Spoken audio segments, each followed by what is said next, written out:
Hi friends, ఎలా ఉన్నారు? మీకు ఎండు రొయ్యలు, ఎండు చేపలు తెలుసా? సో ఈరోజు నేను వాటితో మీకు కర్రీ చేసి చూపిస్తున్నాను. సో ఇవేనండి. వాటిని నీట్గా క్లీన్ చేసుకోవాలి. వాటికి తోకలు, మూతులు అవి ఉంటాయి. అవి తీసేసుకొని నీట్గా అలా కట్ చేసి పెట్టుకోవాలి.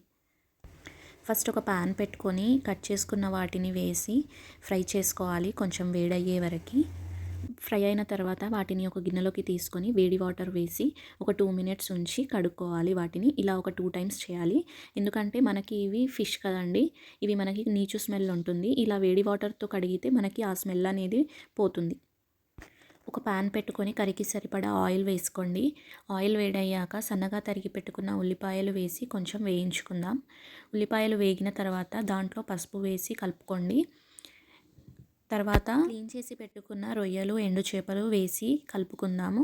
కొంచెం వేగిన తర్వాత దాంట్లో అల్లం వెల్లుల్లి పేస్ట్ వేసి ఒకసారి కలిపి 2 మినిట్స్ ఆగండి. 2 మినిట్స్ తర్వాత టేస్ట్కి సరిపడా ఉప్పు, కారం వేసి కలుపుకోండి. కలిపేసి మూత పెట్టేసుకొని ఉంచుకోండి. 2 మినిట్స్ తర్వాత మూత తీసి చూస్తే మనకి ఆయిల్ పైకి వస్తూ ఉంటుంది.